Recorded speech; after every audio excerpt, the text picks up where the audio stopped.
En réalité, l'incident commence avec le grand-père maternel de Sohel.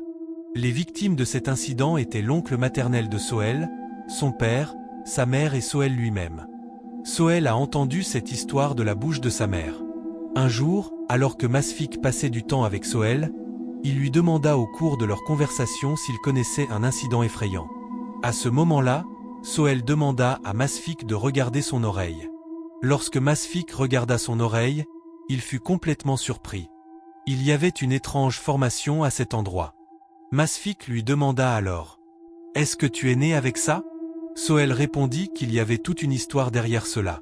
Lorsque Masfik lui demanda de lui raconter toute l'histoire, du début à la fin, Sohel devint triste.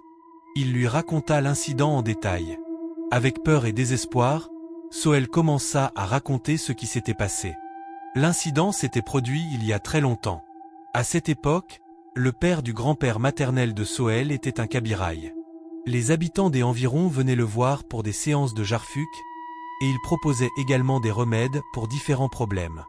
Il avait une assez grande réputation en tant que Kabiraï, non seulement dans son propre village, mais également dans les villages environnants. Sohel nous a interdit de mentionner le nom du père de son grand-père maternel. Son nom ne sera donc pas mentionné ici. Lorsqu'une personne pratique le Kabiraji, elle doit souvent faire face à des djinns ou même les combattre, et elle doit agir avec beaucoup de prudence. Sinon, quelque chose de très grave peut se produire. Il y avait de nombreux djinns maudits qui étaient extrêmement en colère contre le père du grand-père maternel de Sohel. Il s'était fait de nombreux djinns puissants comme ennemis. Mais en même temps, il avait également de nombreux bons djinns qui l'écoutaient et l'aidaient à aider les gens. Avant de mourir, le père du grand-père maternel de Sohel enseigna de nombreuses choses à ce dernier afin que ses connaissances du Kabiraji puissent être transmises à la génération suivante. Le grand-père maternel de Sohel s'appelait Idriss Ali. Depuis son enfance, il était très courageux et audacieux.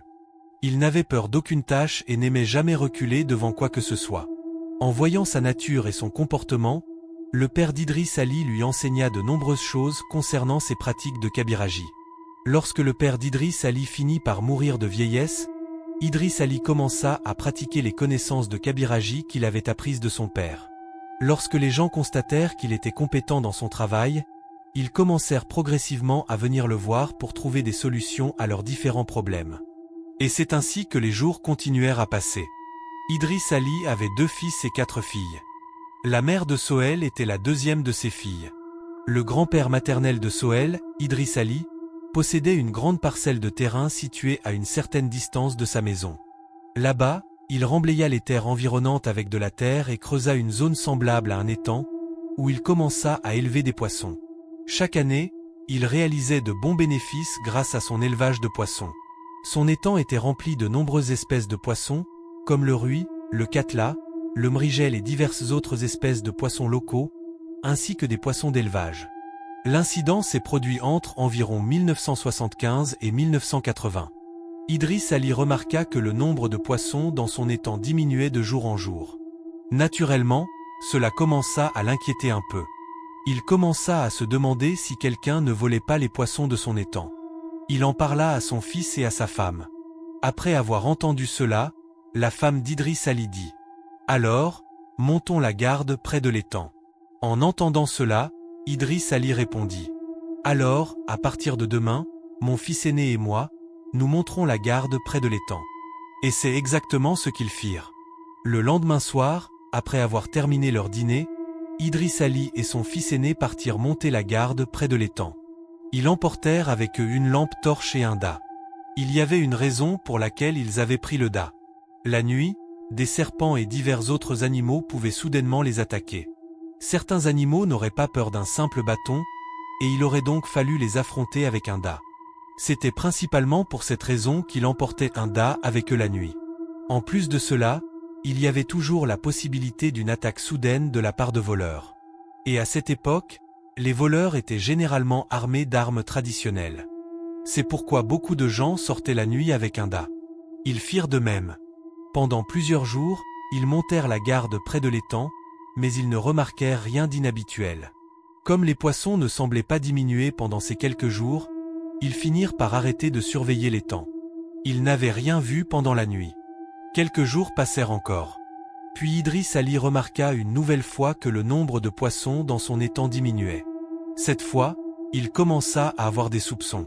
Comme il était connu comme Kabiraï parmi les villageois et qu'il avait appris au moins certaines connaissances du Kabiraji, il lui arrivait parfois de ressentir à l'avance lorsqu'une chose paranormale était en train de se produire.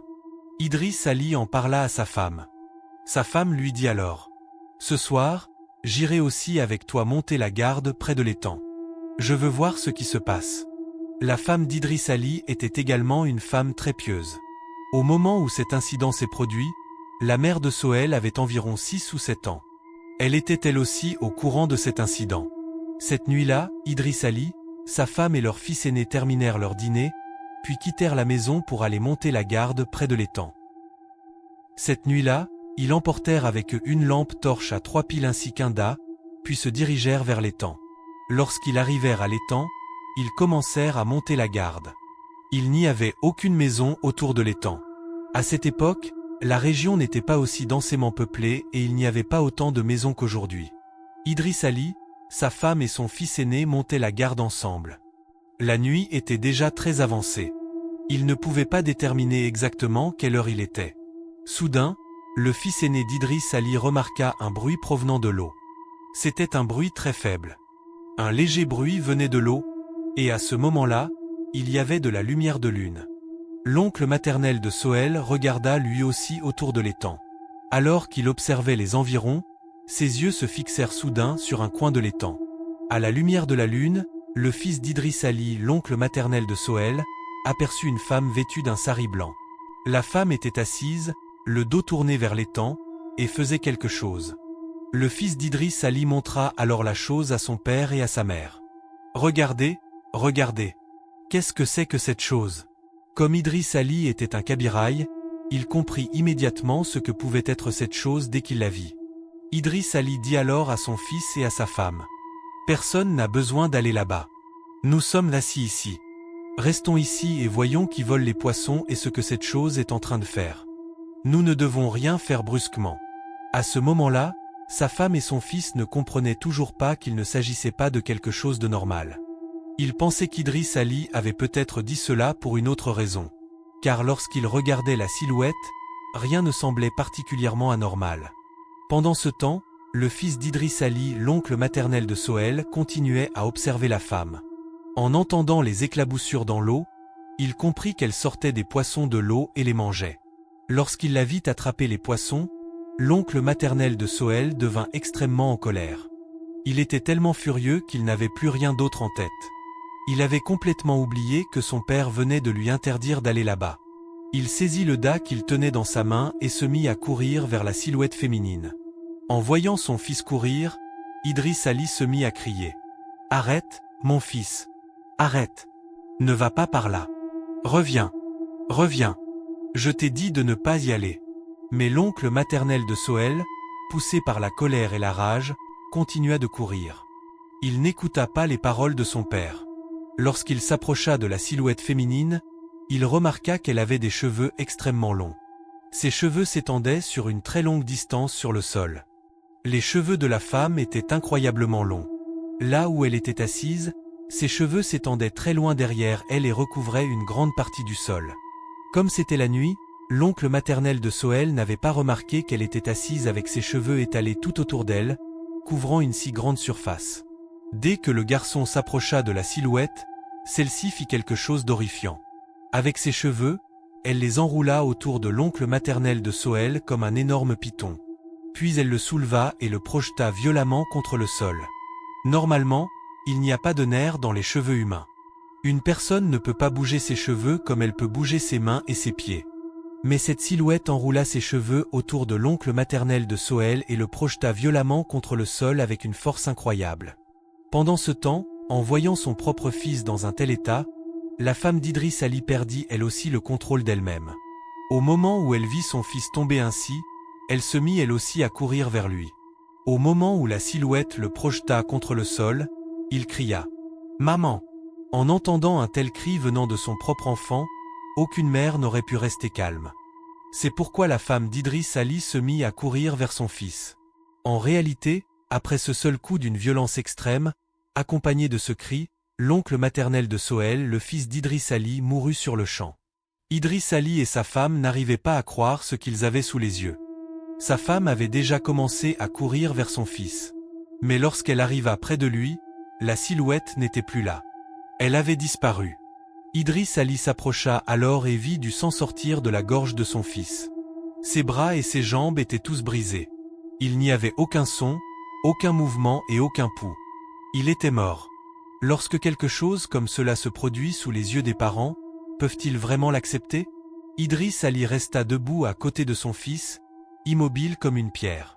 Et en serrant le corps de son fils contre elle, la femme d'Idriss Ali se mit à pleurer de façon incontrôlable. À ce moment-là, Idriss Ali dit à sa femme: « Viens, ramenons le corps de notre fils à la maison. Nous devons préparer son enterrement. C'est ce qui était écrit dans notre destin. Que pouvons-nous faire d'autre ?» Puis Idriss Ali et sa femme ramenèrent le corps de leur fils à la maison. Ils réveillèrent tout le monde dans la maison cette même nuit. En voyant la mort tragique de leur frère, les autres enfants d'Idriss Ali fondirent eux aussi en larmes. Lentement, le matin arriva. Les habitants des environs commencèrent à se rassembler. Très vite, la nouvelle se répandit dans les villages environnants. Tout le monde ne parlait que d'une seule chose. Il disait que le père d'Idriss Ali avait été un kabiraï et que de nombreux djinns étaient en colère contre lui. C'est pourquoi, par vengeance, ils avaient tué son fils. Le corps fut enterré. Idriss Ali ne se rendit pas au commissariat et ne signala pas l'affaire aux autorités, car il savait qui était réellement à l'origine de cet incident. Malgré tout ce qui s'était passé, Idriss Ali ne pleura pas. Ce furent les autres membres de la famille qui pleurèrent. Sa femme pleura. Ses autres enfants pleurèrent. Mais Idriss Ali ne versa pas une seule larme. En regardant son fils mort, on aurait dit qu'il ne ressentait absolument aucun chagrin. Mais au fond de lui, une colère et une rage profonde étaient retenues. Dans les 7 jours qui suivirent la mort de son fils, Idriss Ali se procura un petit morceau de bois de Nîmes des montagnes. Après la mort de son fils, il avait cessé de pratiquer le kabiraji pendant plusieurs jours, car il était tout simplement incapable d'accepter la douleur d'avoir perdu son fils. Mais il ne laissa personne comprendre ce qu'il traversait. Personne ne pouvait comprendre ce qui se passait réellement à l'intérieur de lui. 7 jours après la mort de son fils, Idriss Ali appela sa femme et lui dit: « Je sais que tu souffres terriblement à cause de notre fils. Moi aussi, je souffre. Mais je ne veux laisser personne le voir et je ne les laisserai pas comprendre ce qui se passe à l'intérieur de moi. Je ferai ce que j'ai à faire. Cette nuit, je vais aller à mon étang. Celle qui a brutalement tué mon fils juste devant moi ne sera pas pardonnée. Je vais donner une sévère punition à cette créature. » La femme d'Idriss Ali lui répondit alors: « Tout le mal qui devait arriver est déjà arrivé. Le trésor de nos cœurs, notre fils bien-aimé, n'est plus là. Sa mort était écrite ainsi par Allah, et elle s'est produite. S'il te plaît, ne va pas plus loin. Je ne veux perdre personne d'autre. Et même si tu punis quelqu'un maintenant, est-ce que cela ramènera notre fils? » Il n'était donc pas nécessaire d'aller plus loin. Idriss dit alors à sa femme: « N'essaie pas de m'expliquer tout cela. Je sais parfaitement tout ce qu'il y a à savoir. Je saurai ce que je dois faire. Toi, reste silencieuse. » De cette manière, il essaya de convaincre sa femme. Cette nuit-là, après avoir terminé son dîner, Idriss Ali prit le morceau de bois de Nîmes des montagnes et le prépara. Il prit les morceaux de bois ainsi qu'une bouteille solide, puis se dirigea vers l'étang. Avant de partir, il dit à sa femme: « Ne t'avise surtout pas de t'endormir avant que je ne sois rentré à la maison. Reste éveillé. » Puis Idriss Ali se dirigea vers l'étang. Après un certain temps, il arriva à l'étang. Sur un côté de l'étang, il y avait un petit buisson. Devant ce buisson, il prit le bois de Nîmes des montagnes qu'il avait préparé et le divisa en 7 morceaux. Il donna à chaque morceau une forme ronde et en enterra la moitié dans le sol, en formant un cercle. Puis, exactement au centre du cercle, il plaça la bouteille, avec son ouverture laissée ouverte. Après avoir tout installé, Idriss s'allongea silencieusement à l'intérieur du buisson. En réalité, il avait enterré les 7 morceaux de bois dans le sol en formant un cercle, avec la bouteille placée exactement au milieu. Il resta complètement silencieux à l'intérieur du buisson. Beaucoup de temps passa, mais il n'y avait aucun bruit ni aucun signe de quoi que ce soit. Idriss Ali ne pouvait pas dire quelle heure il était exactement dans la nuit. Soudain, il entendit un bruit de mouvement provenant de l'eau. Idriss Ali comprit immédiatement. Les meurtrières de mon fils sont venues. Il comprit que le groupe de démons féminins était venu à l'étang pour manger des poissons. Il avait déjà compris qu'elles étaient plusieurs. Cependant, cette nuit-là, une seule d'entre elles était venue. Plus tard, il comprit que beaucoup d'autres venaient également à cet endroit. C'est pour cette raison qu'il avait placé cet morceau de bois en cercle. Idriss resta silencieusement à l'intérieur du buisson et commença à utiliser toutes les connaissances de Kabiraji qu'il avait acquises au cours de sa vie. Un temps considérable passa ainsi. Soudain, Idriss vit quelque chose de terrifiant. Un par un, les morceaux de bois de Nîmes des montagnes enterrés dans le sol commencèrent à sortir de la terre d'eux-mêmes et à entrer dans la bouteille. L'un après l'autre, les 7 morceaux de bois entrèrent dans la bouteille. Après cela, Idriss Ali sortit du buisson, referma la bouteille et la ramena chez lui. Lorsqu'il arriva à la maison, Idriss Ali appela sa femme. En entendant la voix de son mari, sa femme ouvrit la porte. Elle ne s'était pas endormie, car son mari lui avait demandé de rester éveillé jusqu'à son retour. Idriss Ali lui montra la bouteille et lui dit « Regarde, il y a 7 morceaux de bois à l'intérieur de cette bouteille. Et à l'intérieur de ces morceaux de bois se trouve 7 démons féminins. Je ne peux pas dire exactement laquelle de ces 7 créatures est celle qui a tué mon fils. Mais je suis certain que l'une de ces 7 est la meurtrière de mon fils. » En entendant cela, la femme d'Idriss Ali dit « Pourquoi faire souffrir les 6 autres à cause d'une seule? Laisse-les partir. » Idriss Ali répondit alors « Je vais laisser cette bouteille dehors, dans la cour, avec son ouverture ouverte. Lorsque l'appel à la prière du Fajr commencera, tu refermeras l'ouverture de la bouteille et tu la ramèneras à l'intérieur. Ne t'inquiète pas. Le démon féminin coupable ne pourra pas s'échapper de cette bouteille. Les 6 autres sortiront de la bouteille avant le Fajr. Quel que soit le morceau de bois qui restera à l'intérieur de la bouteille, le démon féminin coupable restera prisonnier avec ce morceau de bois. J'ai fait en sorte qu'elle ne puisse jamais s'échapper de ce morceau de bois. Et c'est là sa seule punition. Elle restera ainsi pour le restant de ses jours. Tant qu'elle sera en vie, elle souffrira. J'aurais pu la tuer immédiatement si je l'avais voulu.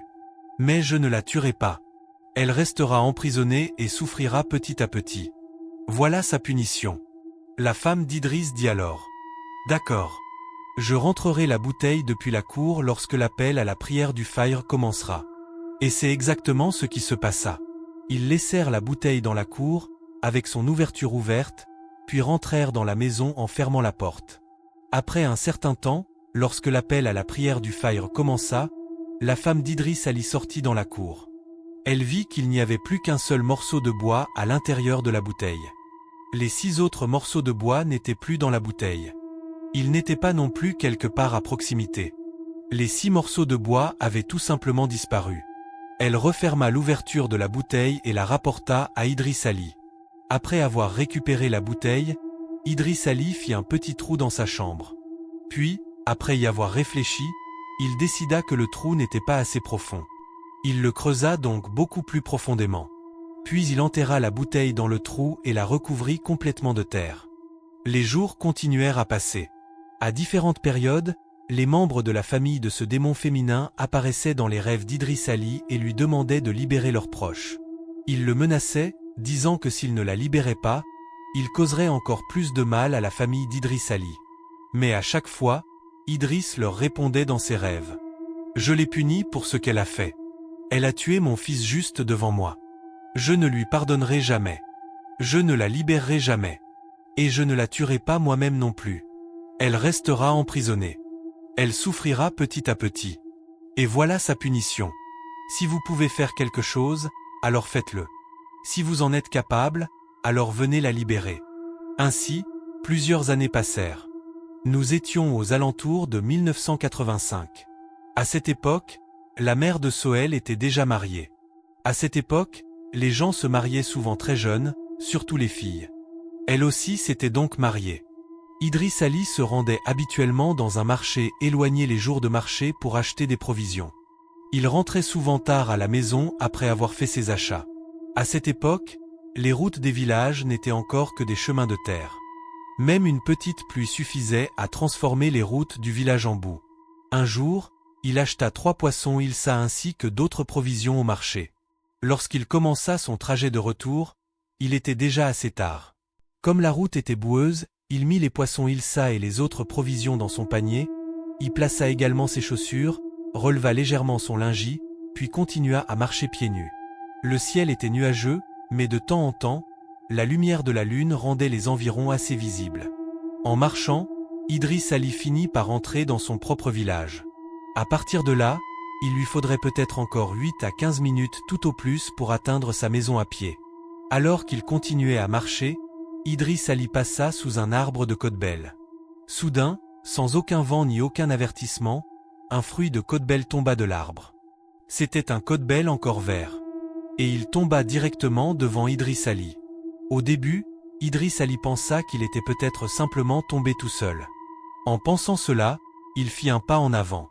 Puis un autre fruit de codebelle tomba directement devant lui.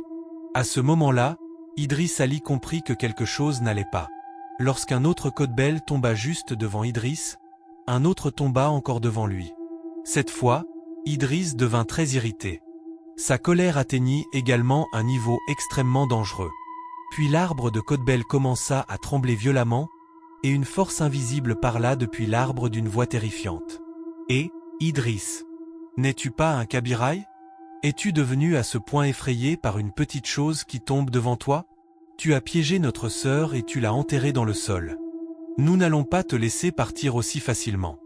Nous allons détruire ta famille et te laisser complètement ruiné. » Idriss Ali entendit tout cela, mais il ne descendit toujours pas de sa tête le panier contenant ses provisions et ses poissons.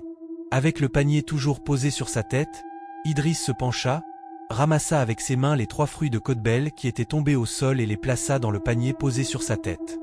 Puis il dit à la force invisible: « Pourquoi sautes-tu autant partout? Tu profères de si grandes menaces. Tu dois avoir beaucoup de pouvoir, n'est-ce pas? Alors reste ici. Je vais ramener mon panier de provisions à la maison, et ensuite je verrai à quel point tu es réellement puissant. Je vais t'affronter. » L'entité terrifiante ressemblant à un démon, caché dans l'arbre, commença à rire hystériquement. Puis elle dit: « Va, ramène tes provisions chez toi. Aujourd'hui, nous allons voir qui est le plus fort. Tu veux te battre contre moi? Très bien. Viens alors. Si tu es tellement impatient de m'affronter, je suis prêt moi aussi. Viens. » Idriss Ali se mit à marcher en direction de sa maison. Alors qu'il s'éloignait, le démon derrière lui l'appela soudain. « Et, Kabiraï, donne-moi l'un de ces poissons Ilsa. Cela fait tellement longtemps que je n'ai pas mangé de poisson Ilsa. » Idriss Ali se retourna un instant. Puis il continua simplement à marcher tout droit vers sa maison. Lorsqu'il arriva chez lui, il réveilla sa femme et lui tendit le panier de provisions. Il dit à sa femme: « Il m'est arrivé quelque chose en chemin. Maintenant, je vais y retourner. Voyons ce que cette chose peut me faire. » La femme d'Idriss Ali essaya à plusieurs reprises de l'arrêter. « Non, n'y va pas. S'il te plaît, n'y va pas. » Mais Idriss Ali était un homme têtu et intrépide. Il était extrêmement courageux. De plus, il était également un Kabiraï très expérimenté. Il sortit les 3 fruits de codebelle du panier et se mit à marcher en direction de l'arbre de codebelle. Avant de partir, il dit à sa femme: « Si je ne reviens pas, ne laisse personne partir à ma recherche pendant la nuit. » Après avoir dit cela, Idriss Ali se mit à marcher vers l'arbre de codebelle. Finalement, il arriva près de l'arbre. Dès que le terrifiant démon vit Idriss Ali, il parla depuis l'arbre. « Oh, Kabiraï, tu es vraiment très courageux. Tu es réellement revenu pour m'affronter, et à cette heure de la nuit en plus. Je pensais que tu ne rentrerais pas chez toi. Tu m'as menacé, puis tu es parti. Tu es vraiment quelqu'un d'étonnant. » Idriss Ali dit alors: « J'ai ces 3 fruits de codebelle dans mes mains. Tant que ces 3 codebelles verts ne mûriront pas, notre combat continuera. Lorsqu'ils mûriront et éclateront, le combat prendra fin. » Puis Idriss Ali commença à utiliser différentes formes de connaissances de Kabiraji qu'il maîtrisait. À côté de la route, il y avait une petite zone semblable à un fossé. Il n'y avait qu'un peu d'eau à l'intérieur, mais la boue était profonde, jusqu'aux genoux. Soudain, le terrifiant démon se jeta sur Idriss Ali. Idriss Ali commença à se battre de toutes ses forces. Il utilisa ses connaissances de Kabiraji d'une telle manière que, malgré toute sa puissance, le terrifiant démon ne parvint pas à infliger de graves blessures à Idriss Ali. Le combat continua ainsi. À un moment donné, le terrifiant démon traîna Idriss Ali dans le fossé situé au bord de la route et y sauta avec lui. Même après être tombé dans le fossé, Idriss Ali continua à lutter contre cette force invisible. À ce moment-là, deux hommes rentraient chez eux depuis le marché en empruntant cette route. Dès qu'ils s'approchèrent de l'arbre de Kotbel, ils entendirent les bruits d'une lutte violente. Ils dirigèrent leurs lampes torchées vers les buissons situés au bord de la route. Ils virent un homme complètement couvert de boue, en train de lutter contre quelque chose. À un moment, l'homme couvert de boue se relevait. Puis il retombait. La chose qui se trouvait sous lui se relevait à son tour. Les hommes appelèrent. « Qui est là ?» Idriss Ali cria alors. « C'est moi, Idriss Ali. Éteignez vos lampes et quittez cet endroit. Vous n'avez pas besoin de rester ici. » Les hommes pensèrent qu'Idriss Ali était un Kabiraï et qu'il était peut-être en train d'accomplir une sorte de pratique de Kabiraji. Ils supposèrent que cela faisait simplement partie de son travail. Réfléchissez un instant. À quelle fréquence voyons-nous ou entendons-nous quelque chose comme ça? Il y avait une lutte violente. Quelqu'un était là. Puis la silhouette avait disparu. Mais que s'était-il réellement passé ici? Idriss Ali lui-même leur disait. « C'est moi, Idriss Ali. Partez. Éteignez vos lampes. » Rien que cela devrait vous donner une idée de l'étrangeté de la situation. Les deux hommes quittèrent l'endroit. Mais Idriss Ali ne faisait pas que se battre. Il utilisait également ses connaissances de Kabiraji contre le démon. Les hommes étaient déjà partis, mais le combat continuait. Le démon combattait Idriss Ali depuis longtemps, mais il ne parvenait toujours pas à lui faire quoi que ce soit. À cause de cela, il devint extrêmement en colère et furieux. Il grognait et sifflait de rage. Cette créature avait d'énormes griffes et de grandes dents, et son corps tout entier semblait recouvert de poils. Le combat continua pendant très longtemps. Idriss Ali parvint à se protéger grâce à ses connaissances de Kabiraji, et par la grâce d'Allah, la créature ne put pas lui infliger de graves blessures. Mais après avoir combattu toute la nuit dans la boue, Idriss Ali devint extrêmement faible et épuisé. Puis, soudainement, crac! Les trois fruits de Kotbel encore verts éclatèrent l'un après l'autre. Trois puissants bruits d'éclatement retentirent. Peu de temps après, le son de l'appel à la prière du Fajr se fit entendre au loin, venant de la mosquée nord. À ce moment-là, le terrifiant démon utilisa toute la force qui lui restait. Il souleva légèrement Idriss Ali hors du fossé et le projeta violemment sur la route. Le choc provoqua une douleur terrible au niveau du cou d'Idriss Ali. Son cou se tordit violemment sur le côté. Avant de partir, le démon dit à Idriss Ali. « Tu ne peux même pas imaginer ce que je ferai à tes descendants si j'en ai l'occasion. Aujourd'hui, je n'ai pu faire que ça. Je n'ai pas pu faire davantage. Attends seulement. » Après cela, Idriss Ali se releva lentement et commença à marcher vers sa maison. Lorsqu'il arriva chez lui, il appela sa femme. En voyant Idriss Ali, sa femme fondit en larmes. Il était dans un état terrible. Tout son corps était couvert de boue et sa tête était penchée sur le côté. Ils lui donnèrent un bain, puis l'allongèrent sur le lit. Ils lui appliquèrent de l'huile et soignèrent ses blessures.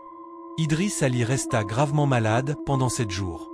Après 7 jours, son état s'améliora et il retrouva relativement la santé. Mais le cou qui avait été tordu pendant cet incident resta penché pour le restant de ses jours. Il ne se remit jamais. Après cela, Idriss Ali continua à pratiquer le Kabiraji pendant de nombreuses années. Il aida beaucoup de gens. Mais son cou resta légèrement penché de cette manière. Il n'était pas extrêmement tordu, mais n'importe qui pouvait voir de loin que son cou était de travers. Même après cela, ces terrifiants démons féminins apparaissaient dans les rêves d'Idriss Ali et lui disaient « Libère notre sœur. Sinon, nous ferons du mal à tes enfants et à leurs familles. Nous continuerons à faire du mal à tes descendants, génération après génération. » Mais Idriss Ali ne pouvait jamais oublier la mort de son fils. C'est pourquoi il ne libéra jamais le démon féminin. Avant de mourir, Idriss Ali enseigna à son gendre, c'est-à-dire au père de Sohel, suffisamment de connaissances de Kabiraji pour assurer une protection de base à la famille. Il lui enseigna tout ce qui était nécessaire pour protéger ses enfants contre ce genre de problème. En plus de cela, Il enseigna également certaines choses à chacun de ses enfants afin qu'ils puissent se protéger. Quelques jours avant sa mort, Idriss Ali libéra plusieurs djinns qu'il avait gardés prisonniers. À différentes périodes, il avait emprisonné de nombreux djinns. Avant de les libérer, il dit à chacun d'eux: « Ne faites plus jamais de mal à personne. Si vous le pouvez, aidez plutôt les gens. » Après leur avoir donné ce conseil, il libéra ses djinns. La nuit précédant la mort d'Idriss Ali, il appela sa femme et lui tendit une feuille de tarot soigneusement attachée avec du fil. Il lui dit: « Ouvre-la. » Sa femme demanda: « Qu'est-ce qu'il y a à l'intérieur de cette feuille de tarot ?» Il répondit: « Il y a un djinn terrifiant à l'intérieur. Je vais le libérer. Il a appris sa leçon. Il a déjà reçu suffisamment de punitions. Peut-être qu'il ne fera plus jamais rien de mauvais. » La femme d'Idriss Ali dénoua alors le fil qui entourait la feuille de tarot. Lorsqu'elle l'ouvrit, elle vit une substance semblable à une fumée noire sortir de l'intérieur de la feuille. Elle se dirigea lentement vers la fenêtre et disparut à l'extérieur. Le matin du jour où Idriss Ali mourut, il sortit une cruche en terre cuite qui avait été enterrée dans le sol, dans un coin de sa chambre. Il dit à sa femme: « Casse cette cruche d'un seul coup. » Puis il lui demanda de prendre un bâton dans sa main. Sa femme prit le bâton et brisa la cruche d'un seul coup. Immédiatement, une fumée blanche, enroulée sur elle-même, sortit lentement de la cruche brisée. Elle se dirigea vers la porte, sortit à l'extérieur et disparut. Idriss Ali dit alors à sa femme: « J'ai libéré ceux qui devaient être libérés.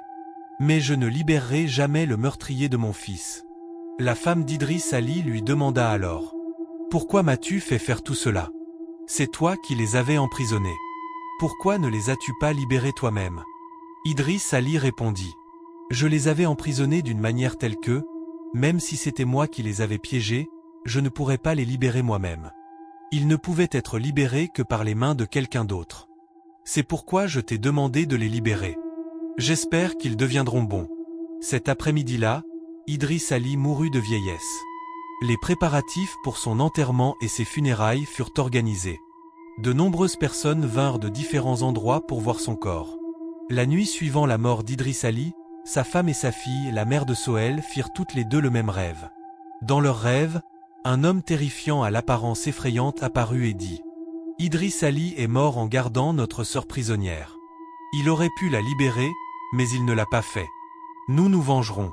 Lorsque nous en aurons l'occasion, nous ferons du mal à tout le monde. » Après avoir fait ce rêve, la femme d'Idriss Ali et sa fille, la mère de Sohel, se réveillèrent toutes les deux au même moment.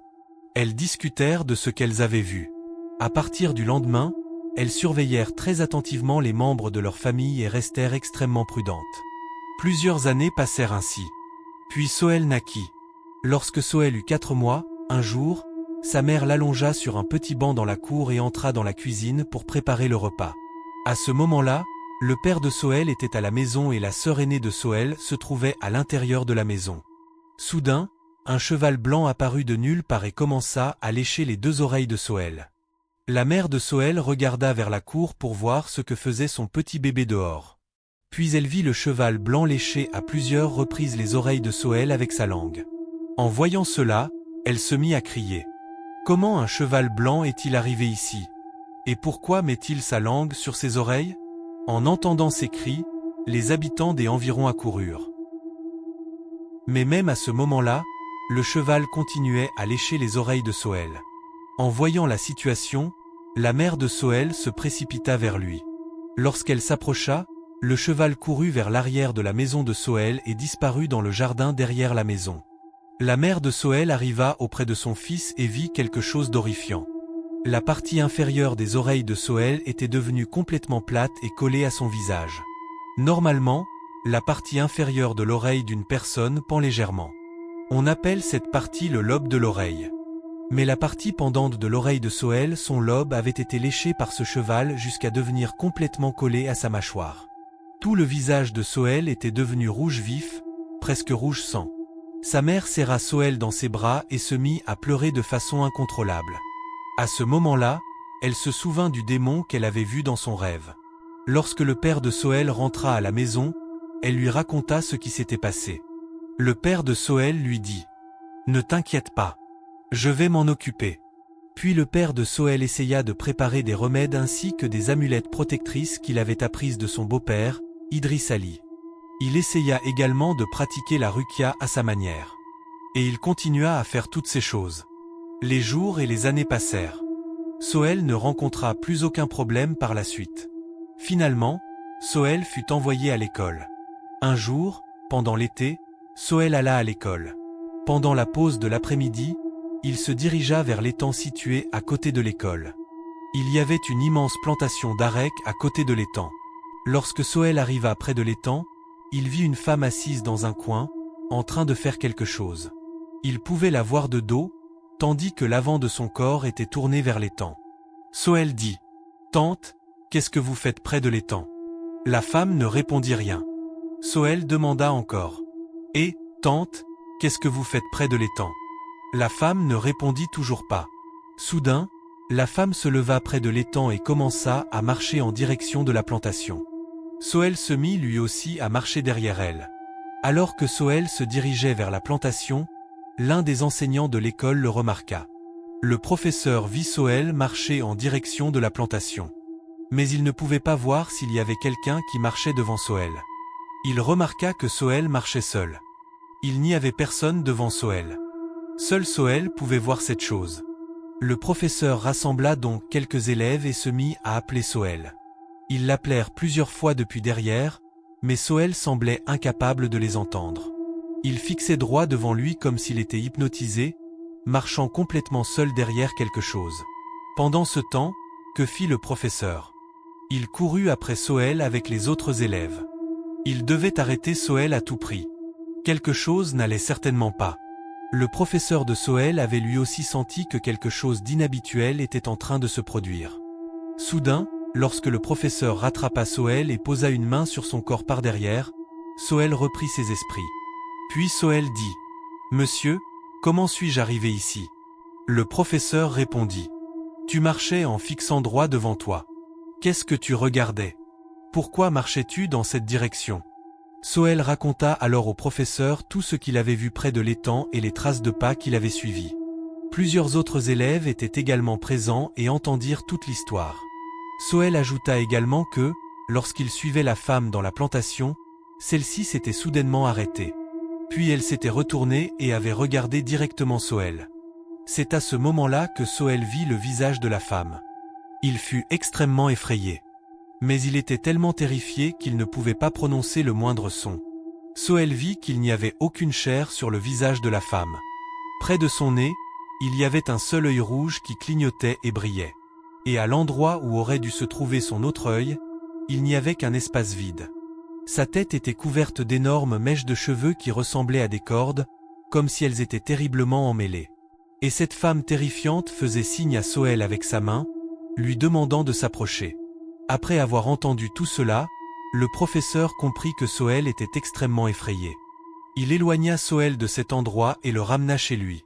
Lorsque le professeur raconta à la mère de Soël tout ce qui s'était passé, elle utilisa certaines méthodes traditionnelles rurales pour soigner Soël. Elle fit chauffer un objet en fer et le plongea dans de l'eau que Soël devait boire, lui donna un bain et fit plusieurs autres choses que les habitants du village avaient traditionnellement l'habitude de faire dans ce genre de situation. Puis elle fit dormir Soël. Elle avait également compris qui était réellement derrière cet incident. Cette nuit-là, la mère de Soël vit une nouvelle fois cette terrifiante silhouette dans son rêve. La silhouette horrifiante apparut dans son rêve et lui dit : « Aujourd'hui, j'ai failli avoir ton fils. Il s'est échappé de très peu. Il est encore temps. Ma sœur a été enterrée sous la maison de ton père. Libère-la. Sinon, quelque chose de terrible arrivera à vous tous. Et les dégâts seront tels que vous ne pourrez jamais vous en remettre. » Après avoir dit cela, le terrifiant démon éclata d'un rire fort et horrible. Soudain, la mère de Soël se réveilla. Dès qu'elle ouvrit les yeux, elle se mit à pleurer. En entendant ses pleurs, son mari se réveilla. Le père de Soël lui demanda : « Qu'est-ce qui s'est passé ?» Elle lui raconta tout ce qu'elle avait vu dans son rêve. Le père de Soël lui dit alors : « Oncle, je vais voir ce que je peux faire. N'aie pas peur. Reste forte. Ils essaieront peut-être de nous effrayer, mais ils ne pourront rien nous faire. » Le lendemain matin, la mère de Soël emmena Soël chez son père et raconta tout à sa mère. Après avoir tout entendu, la grand-mère de Soël dit: « J'avais moi aussi demandé à ton père de la libérer.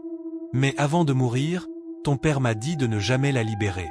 Si elle est libérée pour quelque raison que ce soit, elle détruira toute notre famille. » En entendant cela, la mère de Soël devint encore plus inquiète. Après tout, quelle mère voudrait que son enfant ou sa famille soit blessée par qui que ce soit? Et ainsi, les jours continuèrent à passer. Le père de Soël était marchand de poissons de profession. Il se procurait du poisson dans différents endroits et le vendait au marché. La plupart du temps, il faisait principalement le commerce de poissons Ilsa. Comme il ne pouvait pas vendre tous les poissons chaque jour, il ramenait chez lui ceux qu'il pensait pouvoir conserver pour sa famille. Il conservait également certains poissons dans de la glace et les vendait le lendemain. Après avoir terminé son activité de commerce de poissons au marché, il faisait souvent nuit lorsqu'il rentrait chez lui. Et lorsqu'une personne rentrait chez elle la nuit en transportant du poisson, il y avait toujours un risque de rencontrer quelque chose de surnaturel. Les villageois le savaient. Le père de Soël était un homme courageux, tout comme son grand-père maternel, Idriss Ali. Il connaissait également certaines pratiques de kabiragie et avait fabriqué sa propre amulette protectrice. Il l'utilisait pour se protéger. Grâce à cela, il ne rencontrait généralement pas beaucoup de problèmes lorsqu'il rentrait chez lui la nuit avec du poisson. Il était déjà très tard. Nous étions en 2011. C'était une journée de tempête. Ce jour-là, le père de Soël quitta Chaki Bazar, dans l'Upazila de Rampal, et prit la direction de la maison. Soël, sa sœur et sa mère séjournaient ce jour-là chez le grand-père maternel de Soël. Le temps était épouvantable. Comme il y avait très peu de monde au marché, très peu de poissons étaient achetés ou vendus. En même temps, sa femme et ses enfants se trouvaient chez leur grand-père maternel. Il devait aller les chercher, puis rentrer à la maison avec eux. Il était donc pressé. Portant un panier rempli de poissons Ilsa, le père de Soël se dirigea vers la maison de ses beaux-parents. À cause du mauvais temps, il n'y avait presque aucun moyen de transport sur la route. Il y avait également très peu de personnes dehors. Le père de Soël pensa: « Plutôt que d'attendre un moyen de transport, je vais simplement mettre ce panier sur ma tête et rentrer à pied. » Le vent soufflait tout autour de lui. Mais c'était un homme courageux, alors il continua à marcher malgré les conditions difficiles. Finalement, il arriva chez ses beaux-parents. La maison du grand-père maternel de Soël se trouvait dans le village voisin, elle n'était donc pas très éloignée. Depuis la maison de ses beaux-parents, le père de Soël se mit à marcher vers chez lui avec Soël, la mère de Soël et la sœur aînée de Soël. La mère de Soël tenait la main de la sœur aînée de Soël d'une main et celle de Soël de l'autre.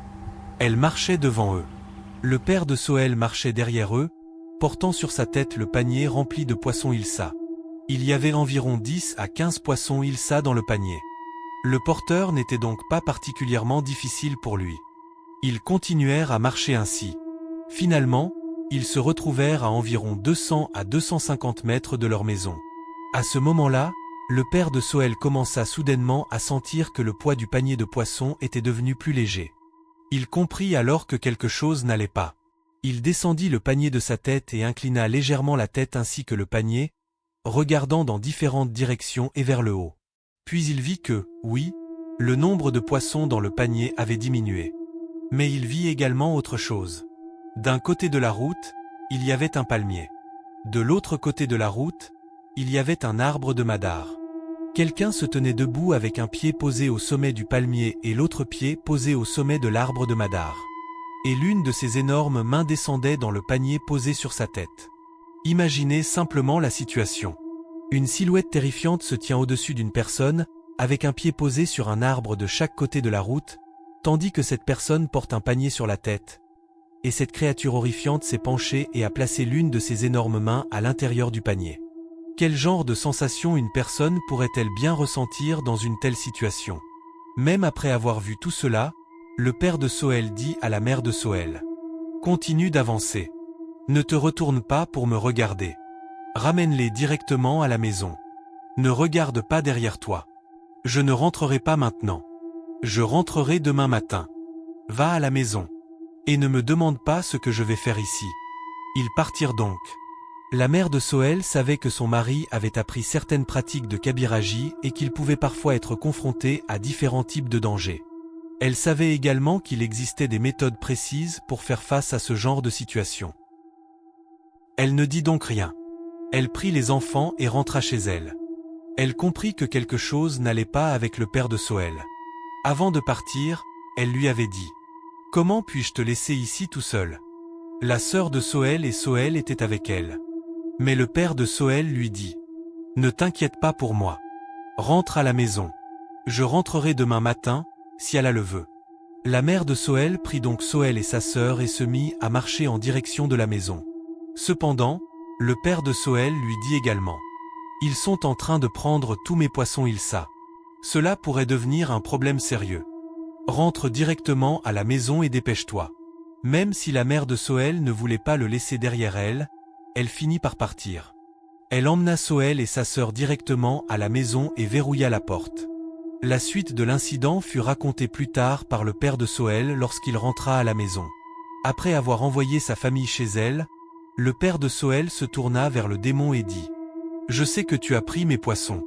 Tu vas me rendre chaque poisson. Tu ne peux même pas en garder un seul. » Le démon se mit à rire hystériquement et dit d'une voix terrifiante « Quelle chose étrange! Tu as le culot de me demander de te rendre tes poissons? Je vais prendre les poissons, et toi, tu me demandes de te les rendre? Cela ne m'est jamais arrivé de toute ma vie. » En disant cela, la silhouette continua à rire. Le père de Sohel dit alors « Je vais te le demander gentiment une dernière fois. Rends-moi mes poissons. Ce sont les poissons de mon commerce. Je les vends pour subvenir aux besoins de ma famille. Tu as encore le temps. Rends-moi mes poissons. » Mais le démon avait déjà pris tous les poissons Ilsa du panier. Le père de Sohel continua à exiger qu'il les rende. Mais le démon refusa tout simplement. Puis il dit « J'ai pris tous tes poissons. Maintenant, je vais prendre plaisir à les manger. Voyons comment tu vas réussir à me les reprendre. » En disant cela, le démon continua à rire hystériquement. Le père de Sohel dit alors « Très bien. Je sais parfaitement comment récupérer mes poissons. » Le père de Sohel prit un peu de terre sur le bord de la route et commença à tracer une limite circulaire autour de lui. Il plaça son panier à l'intérieur du cercle. Puis il retira la plupart des vêtements qu'il portait et s'assit à l'intérieur du cercle. Là, il commença à appliquer différents remèdes et différentes techniques qu'il avait appris de son beau-père. En voyant cela, le démon se mit lui aussi à rire. Il dit « Vas-y essaie.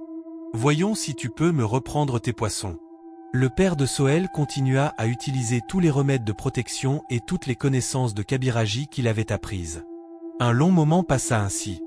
Personne ne pouvait dire exactement combien de temps s'était écoulé. Soudain, le père de Sohel leva les yeux vers le ciel. Il vit tous les poissons suspendus dans les airs. Puis, un par un, tous les poissons se déplacèrent dans les airs et tombèrent directement dans son panier. Chaque poisson, sans exception, retomba à l'intérieur du panier. Après cela, il remit le panier sur sa tête et se mit à marcher vers sa maison. Lorsqu'il arriva chez lui, il appela sa femme. Elle ouvrit la porte. Il lui tendit le panier et lui dit « Voilà, tous les poissons sont là, exactement comme ils doivent l'être. Mais je ne vais pas encore rentrer à l'intérieur. J'entrerai après l'appel à la prière du Fajr. Si j'entre maintenant, quelque chose pourrait m'arriver.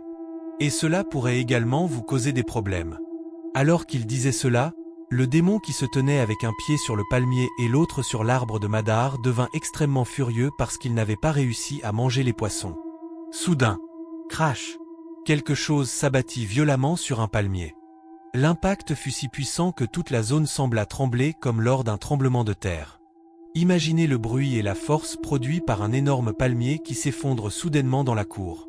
Le père et la mère de Sohel furent tous les deux terrifiés. N'importe quelle personne aurait été effrayée après avoir assisté à une telle scène. Le père de Sohel avait lui aussi peur. Cependant, il essaya de rassurer la mère de Sohel. Il lui dit « Il n'a pas pu manger les poissons. C'est pour cela qu'il les a rendus.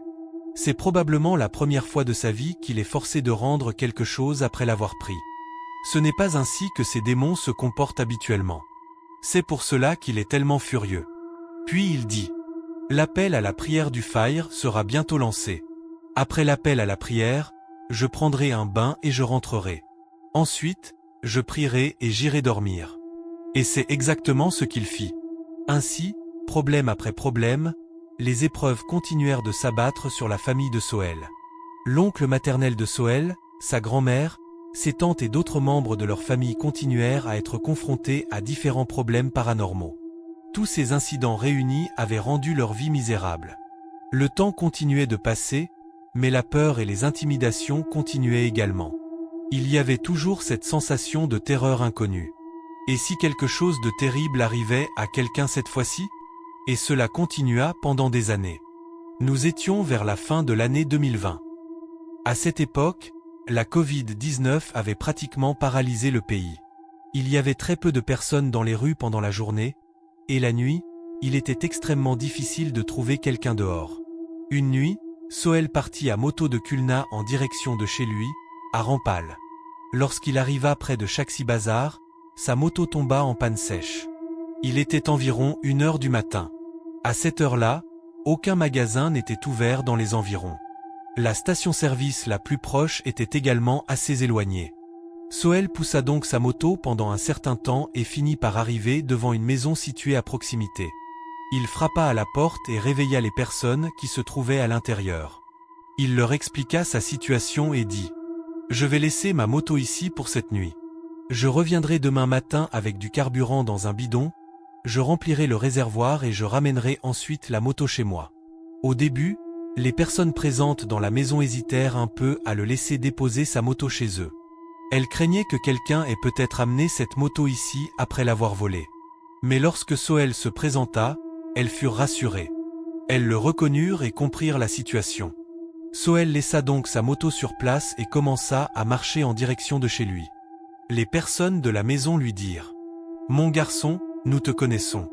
Ne pars pas à cette heure-ci. Reste ici cette nuit. Nous avons un endroit où tu peux dormir.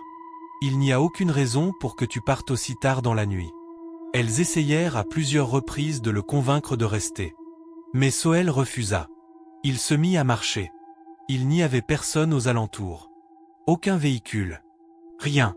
Toute la route était silencieuse.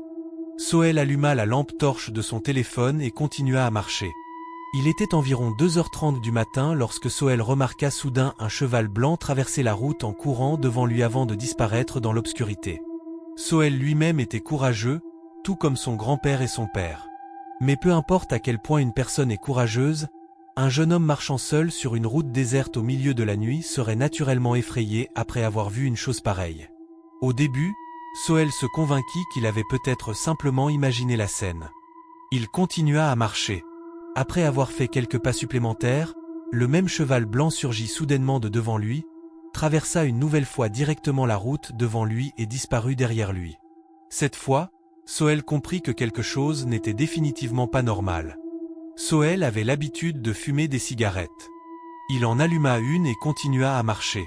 Il parcourut une assez longue distance, allumant une cigarette après l'autre. Finalement, il termina toutes ses cigarettes. Il était alors déjà plus de 3h du matin. Et juste après avoir terminé sa dernière cigarette, son téléphone portable s'éteignit soudainement. Sohel avait vérifié son téléphone auparavant. L'indicateur de batterie affichait environ 50% de charge. Pourtant, malgré toute cette batterie restante, le téléphone s'éteignit soudainement de lui-même. Sohel devint extrêmement nerveux. Il commença à se demander comment il allait pouvoir terminer le reste du trajet dans l'obscurité totale. Malgré tout, il continua à marcher.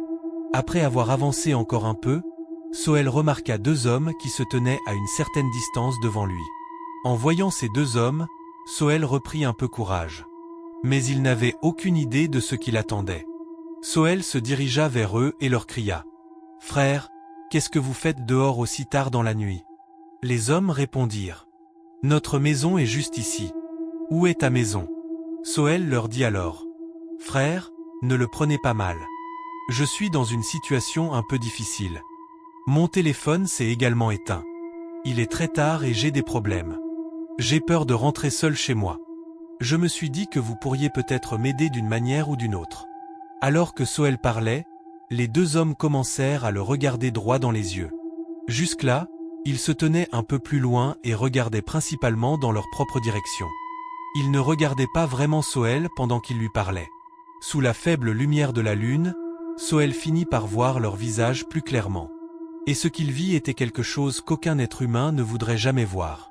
Les deux hommes n'avaient pas d'yeux, pas de lèvres, pas de nez. À l'endroit où leur visage aurait dû se trouver, il n'y avait qu'un petit trou. Et ils parlaient à travers ce trou. Au moment où Soël vit cela, il fut terrifié. Il se retourna immédiatement et se mit à courir aussi vite qu'il le pouvait. Alors qu'il courait, il entendit derrière lui un rire horrible et terrifiant. C'était comme si quelqu'un riait directement à côté de son oreille. Soudain, tout devint étrangement silencieux. Soël s'arrêta de courir et prit un moment pour reprendre son souffle. Puis il recommença à marcher. Après avoir parcouru une certaine distance, Soël remarqua quelque chose un peu à l'écart de la route. Une créature ressemblant à un nain descendait d'un grand palmier. Elle se déplaçait étrangement, presque comme un écureuil, la tête baissée tandis qu'elle descendait de l'arbre. Lorsque la petite créature ressemblant à un nain atteignit le sol, elle commença à secouer l'énorme palmier. Et le palmier lui-même se mit à se balancer violemment, d'une manière complètement anormale. Qu'une minuscule créature ressemblant à un nain puisse secouer un palmier aussi immense n'avait absolument rien de normal. C'était terrifiant. La peur paralysa pratiquement tout le corps de Soël. Il réussit tant bien que mal à reprendre ses esprits et se remit à courir. Après avoir parcouru une certaine distance, Soël entra finalement dans son propre village. Cela lui redonna un peu de courage. À côté de la route du village, il y avait autrefois un ancien lieu de crémation. Les gens n'y brûlaient plus les corps, mais il y avait encore de nombreux grands palmiers tout autour. Alors que Soël approchait de l'ancien lieu de crémation, il sentit soudain son corps devenir extrêmement lourd. Lorsqu'il arriva à peu près au milieu du lieu de crémation, il vit soudain quelque chose qui se tenait au milieu de la route. C'était un corps humain sans tête. Et tout son corps était entouré de flammes. La vision terrifia tellement Soël qu'il pensa « C'est peut-être le dernier jour de ma vie. Peut-être que je n'arriverai jamais à rentrer chez moi. » Soudain, la silhouette enflammée et sans tête se mit à rire d'un rire absolument terrifiant. Elle n'avait pas de tête. Et pourtant, le rire venait clairement d'elle. Soël ne comprenait pas d'où provenait ce son, ni comment cette chose pouvait bien rire alors qu'elle n'avait pas de tête. Le rire terrifiant semblait tellement proche et tellement intense que Soël eut l'impression que son cœur allait lui sortir de la poitrine. Il ne pouvait plus se contrôler. Soël poussa un cri de terreur, puis s'effondra, inconscient, sur la route. Tôt le matin, alors que des personnes se rendaient à la mosquée pour la prière du Fajr, elles trouvèrent Soël allongé près de l'ancien lieu de crémation. Elles le reconnurent et comprirent qu'il venait d'une maison située non loin de là. Elles l'aidèrent donc à transporter Soël jusqu'à chez lui. Lorsqu'elles l'amenèrent à l'intérieur et lui aspergèrent le visage d'eau, Soël reprit connaissance. Il raconta alors à sa mère tout ce qui lui était arrivé cette nuit-là. Après avoir entendu toute l'histoire, sa mère comprit qu'il s'agissait des membres de la même famille démoniaque liée à la démone qui avait été enfermée sous leur maison ancestrale. On donna alors à Soël différents types d'eau bénite ainsi que d'autres remèdes traditionnels, et par la grâce d'Allah, il se rétablit progressivement. Pendant 9 jours, Soël souffrit d'une terrible fièvre. Puis, une nuit, la mère de Soël fit un rêve terrifiant. Elle vit plusieurs silhouettes gigantesques et horrifiantes se tenir devant elle.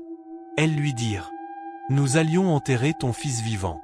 Mais pour une raison quelconque, nous n'avons pas pu le faire. Mais combien de temps penses-tu pouvoir continuer à vivre comme ça? Il est encore temps. Libère notre sœur tant qu'il en est encore temps. Sinon, toute ta famille devra subir de terribles conséquences. Ton père n'est plus en vie. Qui va maintenant vous protéger? Réfléchis bien tant que tu en as encore le temps. » Après avoir dit cela, les terrifiantes silhouettes disparurent. La maison des grands-parents maternels de Soël était à l'origine une maison avec un toit en tôle. La démone avait été enterrée sous cette maison. En 2021, un bâtiment fut construit à cet endroit. Et l'ensemble du bâtiment fut construit directement au-dessus de l'endroit où la démone avait été enterrée, afin qu'elle ne puisse jamais être libérée. Pendant la construction du bâtiment, la grand-mère de Soël, son oncle maternel et la mère de Soël auraient été menacés et intimidés de différentes manières. Mais aucun d'entre eux ne s'arrêta par peur. À ce jour, cette démone serait toujours enfermée sous cette maison. Combien de temps elle y restera, seule Allah le sait. Pendant toutes ces années, l'oncle maternel de Sohel, ses tantes et le reste de leur famille ont continué à vivre dans la peur, l'angoisse et l'incertitude. Ils vivent encore avec la crainte constante de perdre l'un de leurs proches à tout moment. Et voilà l'histoire de ce qui est arrivé à la famille de Sohel. Chers auditeurs, la grand-mère de Sohel pleure encore lorsqu'elle se souvient de la mort tragique de son fils. Une mère peut-elle un jour oublier avoir vu son propre enfant mourir d'une manière aussi horrible juste sous ses yeux? Certainement pas. Cette démone serait toujours enfermée sous cette maison. Quand, comment ou même si elle sera un jour libérée, personne ne le sait. Allah sait mieux. Et selon la famille de Sohel, les membres de la famille de cette démone continuent encore à les menacer, exigeant qu'ils libèrent leur sœur. Chers auditeurs, que pensez-vous de cet incident terrifiant? Dites-nous dans les commentaires ce que vous avez ressenti en écoutant cette histoire et quelle partie vous a le plus effrayé. Si vous avez aimé cette histoire, n'oubliez pas de partager vos impressions avec nous. Jusqu'à la prochaine histoire terrifiante, prenez soin de vous et restez vigilants. Merci de nous avoir écoutés.